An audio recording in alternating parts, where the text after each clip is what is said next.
Luz y sal, hermanos. Mi nombre es Ismael Benítez y pertenezco a la Parroquia Inmaculada Concepción de María, Región 7, y me tocó exponer la lección número 47, que lleva por título La Divina Institución y como subtítulo Cristo quiso hacer de su iglesia una sociedad perfecta. Y en los antecedentes nos dice que en la lección 8 y 9 contemplamos las tres instituciones con que Yahvé dotó a su pueblo en el Antiguo Testamento, con objeto de hacer de él una verdadera nación. Tales instituciones fueron el sacerdocio, la realeza y la profecía. Observamos que las tres funciones fueron asumidos a su tiempo por Jesucristo, constituyéndose así él en el único mediador entre Dios y su pueblo. Bueno, pues Cristo desempeñó estas tres funciones. Cristo es el sumo y eterno sacerdote y el Rey inmortal de los siglos. Es también el profeta por excelencia. Él es la palabra misma del Padre y Él es el único mediador entre Dios y su pueblo, porque es nuestra comunicación única y directa con el Padre. En el enunciado del tema nos dice que la institución eterna.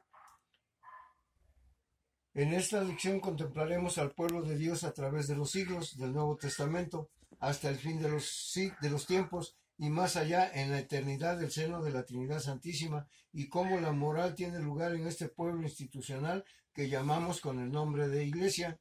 Bueno, pues la Iglesia es a la vez visible y espiritual.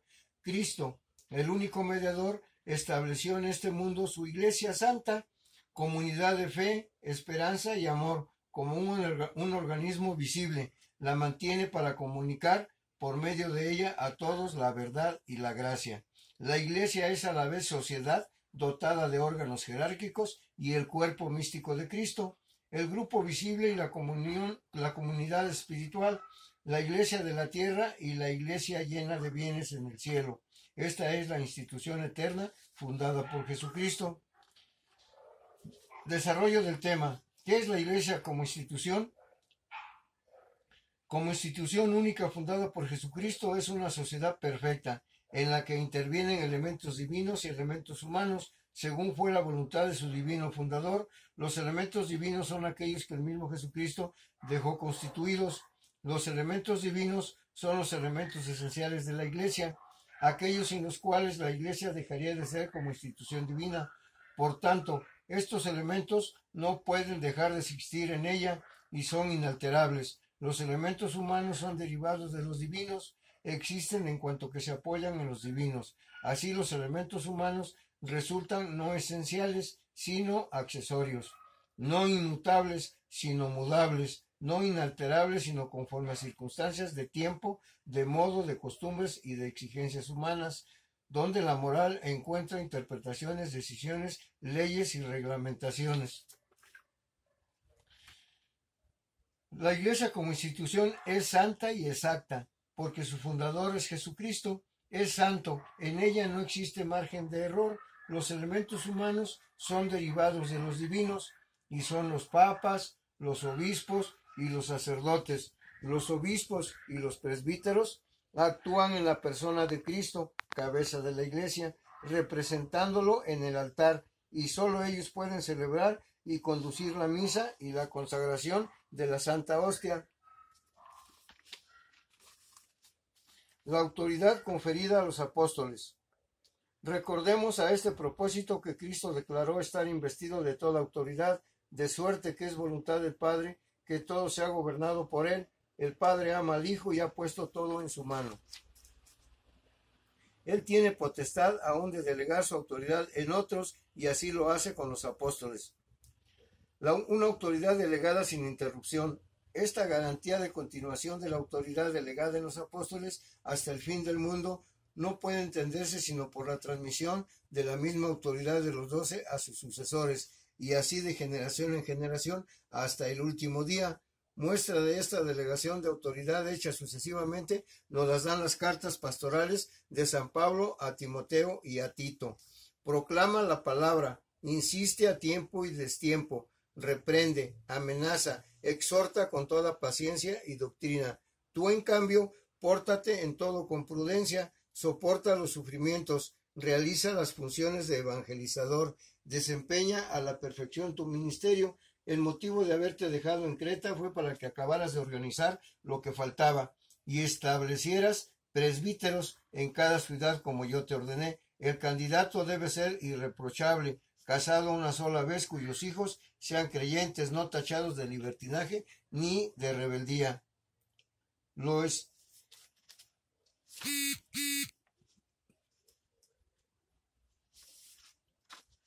dice aquí que es una autoridad delegada sin interrupción. Esta autoridad delegada por Cristo a Pedro y a los demás apóstoles ha seguido ininterrumpidamente hasta el día de hoy. Lo esencial, inalterable; lo accesorio, mudable. Aquí vemos de paso cómo San Pablo respeta con toda fidelidad lo esencial, en tanto que se acomoda a lo accesorio disponible. El candidato debe ser casado una sola vez, cuyos hijos sean creyentes. Salta a la vista la preocupación del apóstol por la elección de los mejores para el ministerio. Él los prefiere solteros. Yo os quisiera libres de preocupaciones.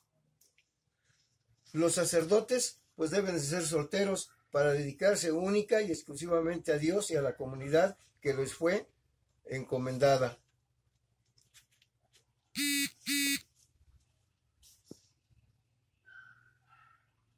Modo de conferir los poderes. La imposición de manos como signo sensible de la recepción invisible del poder del Espíritu.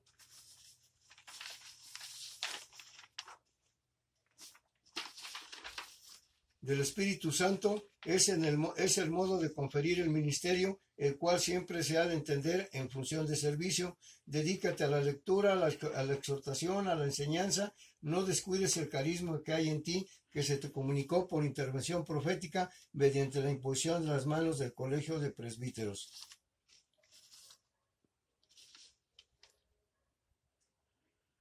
El modo de conferir los poderes. Cuando los obispos ordenan a un sacerdote y le imponen las manos, le están confiriendo el poder del Espíritu Santo y lo consagran a Dios. La verdadera iglesia es apostólica. Queda así claro que la voluntad de Cristo, quien confirió únicamente a los 12 poderes y ministerios, la verdadera iglesia fundada por él es por principio apostólica, confiada a los apóstoles, y queda claro también que estos, sabiendo que la iglesia habría de prolongarse mucho más allá de la duración de sus propias vidas, comunicaron a otros más jóvenes que ellos los poderes, ministerios y carismas recibidos del Señor, a fin de que la iglesia permaneciera a través de los siglos, plena de eficacia salvífica, en orden a prolongar la misión que el Padre dio a su Hijo, en orden a convocar, reunir, instruir, gobernar y santificar a todos los hombres, porque su origen es a partir de los apóstoles, conferida por Jesucristo. La verdadera iglesia nos dice que es apostólica, porque la iglesia fue fundada por Cristo sobre el fundamento de Pedro, cabeza de los apóstoles. Pedro y los demás apóstoles tienen en el Papa y los obispos a sus sucesores, que ejercen la misma autoridad. El primer Papa y su exhortación jerárquica. El príncipe de los apóstoles y primer Papa San Pedro, haciendo uso de la autoridad máxima de que se dignó investir el Señor Jesús, exhorta también a los que los mismos apóstoles constituyeron para apacentar, instruir y santificar al pueblo de Dios, a los ancianos. Recordemos, presbítero quiere decir anciano, que están entre vosotros, les exhorto yo, anciano, como ellos, apacentad la grey de Dios que os está encomendada, vigilando, no forzado, sino voluntariamente.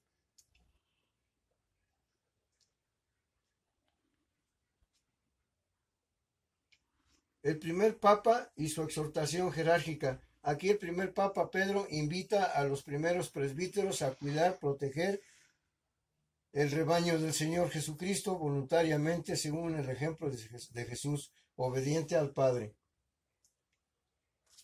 La Iglesia, entidad jurídica. La Iglesia, institución, posee la legítima autoridad recibida de Cristo. Por este hecho,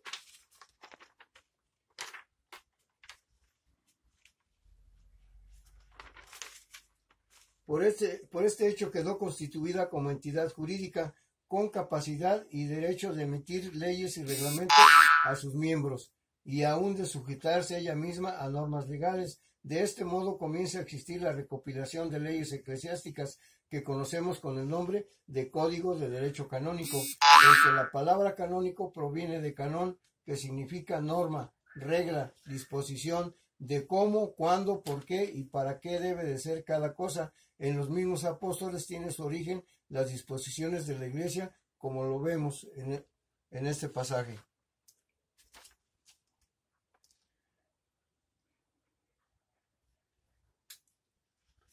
La Iglesia como entidad jurídica. El Código de Derecho Canónico es el conjunto ordenado de las normas jurídicas que regulan la organización de la Iglesia, la jerarquía de gobierno, los derechos y obligaciones de los fieles, los sacramentos y las sanciones que se establecen por la contravención de dichas normas. Así habría nacido la primera comunicación formal de la Iglesia Católica Universal, cuya autoridad es única en toda la faz de la tierra, y apostólica, que tiene como origen de su autoridad la de los apóstoles, conferidos a ellos por Jesucristo, enviado del Padre, principio de toda autoridad. Los mandamientos de la Iglesia. De este modo, a través de los siglos, la Iglesia elaboró todo un código cuyas disposiciones regulan su propio modo de ser, manteniendo inmutable lo esencial de Cristo y conformando lo accesorio a los signos de los tiempos, ordenan la vida y costumbres de sus miembros conforme a la moral cristiana y aseguran el éxito de misión salvífica entre los hombres. Pues aquí nos dice que la moral cristiana es el conjunto de hábitos y costumbres que tienen su origen en las normas emanadas de la doctrina de Jesucristo. Variedad de mandamientos. Muchas son estas disposiciones, por las que en este curso básico mencionaremos solo unos cuantos, los más comunes en la vida ordinaria. Santificar los días domingos y otros de fiestas de precepto, principalmente asistiendo a la celebración eucarística de la Santa Misa.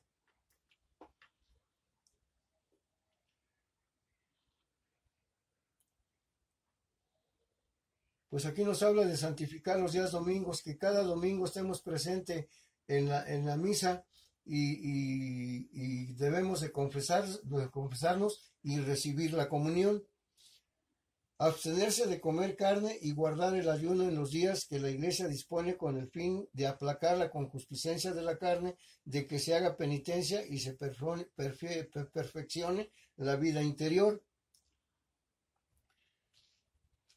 Aquí nos dice que debemos ayunar por Semana Santa y en lo que se refiere a no comer carne es no estar hablando mal de nuestro prójimo.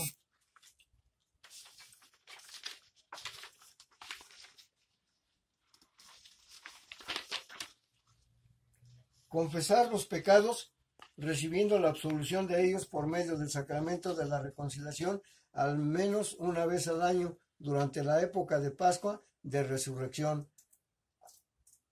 Al menos significa que lo ideal es vivir sin conciencia de pecado venial o mortal, para lo cual la Iglesia invita a la confesión frecuentemente de ellos. Pues aquí nos está diciendo, ¿verdad?, que debemos confesarnos para que el sacerdote nos perdone nuestros pecados y podamos recibir la absolución y recibir el sacramento de la Eucaristía. Nos dice aquí nuevamente que recibir el sacramento de la Eucaristía, al menos por Pascua de Resurrección, lo mismo que en el anterior mandato, la Iglesia pretende la frecuencia aún diaria de la recepción del cuerpo y la sangre de Jesús sacramentado en la Sagrada Comunión, ayudar a sostener las necesidades y los gastos de la misma Iglesia, de acuerdo con peculiares reglamentaciones y costumbres laudables de cada una de las iglesias particulares. Pues aquí nos dice que hay que donar a la Iglesia porque de esta manera practicamos la caridad. Debemos ayudar dependiendo de las necesidades de cada iglesia.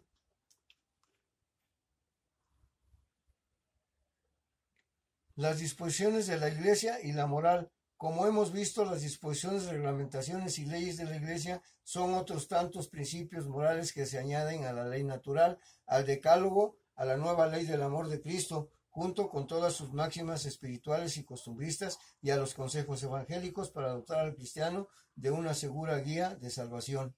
Bueno, pues esta ley que Dios imprimió en nuestros corazones desde que nacemos, y los consejos evangélicos son los que ya vimos en la lección número 46. Con la lección 47 termina el primer grado del curso básico de religión. La primera parte se ocupó del dogma o conjunto de verdades que debemos creer. La segunda parte nos enseñó los principios de moral o modo de vivir la doctrina de Cristo. Si estuviéramos hablando de una ideología, de una filosofía o simplemente de un programa humano de vida, podremos pensar que aquí termina el curso básico que nos propusimos desarrollar y hacer nuestro. Pero tratándose de un curso de religión cristiana, salta una pregunta, la que le hiciera Nicodemo a Jesús, tras de que él le expusiera una síntesis del proceso santificador que ha de operarse en nuestro interior. ¿Cómo puede ser eso? La respuesta del Señor es concreta. Porque tanto amó a Dios al mundo, que dio a su Hijo único, para que todo el que crea en él no perezca, sino que tenga vida eterna. Esto viene en Juan, en el Evangelio de Juan, capítulo 3, versículos del 1 al 21. Hemos estudiado el dogma y hemos creído. Hemos profundizado la moral y la hemos aceptado como programa de nuestra vida. Pero, ¿cómo vamos a poder realizar todo esto en cada uno de nosotros? ¿Cómo podremos vivir esto que creemos? ¿Cómo vamos a hacer vida en nosotros la práctica del conjunto de virtudes que llamamos moral cristiana y también vida cristiana? Evidente no por nosotros mismos. La respuesta a estas interrogantes, a veces angustiosas, nos las da Cristo. Separados de mí, no podéis hacer nada. El Evangelio de Juan, capítulo 15, versículo 5. Cuando venga Él, el Espíritu de verdad, os guiará hasta la verdad completa. Esto viene en el Evangelio de Juan, capítulo 16, versículo 13. El cómo está pues en unirse a Cristo y en lograr que inhabite en nosotros el Espíritu Santo. ¿Cómo puede ser esto? La instrucción sobre ello es el objeto del segundo grado de nuestro curso.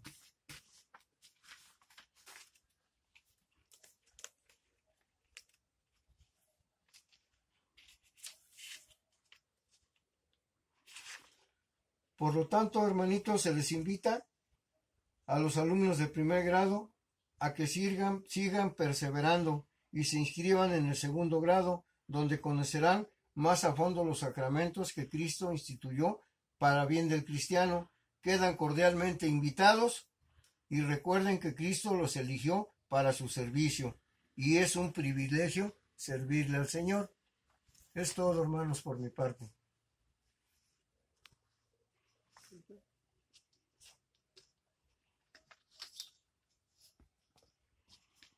Ya como último, estamos viendo aquí, cerramos el texto del primer grado de nuestro curso básico de religión con una imagen muy sugestiva, existente en el mosaico del bautisterio de Ravenna, construido bajo el reinado de Teodorico en el siglo V. Presenta en medio del colegio de los apóstoles un trono vacío y sobre este una cruz. Significa la iglesia en actitud expectante sobre la venida de Cristo, conforme a San Pablo. Nosotros somos ciudadanos del cielo y de donde esperamos como Salvador al Señor Jesucristo. Esto viene en Filipenses capítulo 3 versículo 20. Y San Juan, sí, pronto vendré. Amén, amén. Ven, Señor Jesucristo. Apocalipsis capítulo 20, versículo 20. Aquí nos muestra el colegio de apóstoles y aquí está el trono vacío, expectante, que está esperando la venida de nuestro Señor Jesucristo, la segunda venida, que se llama parusia.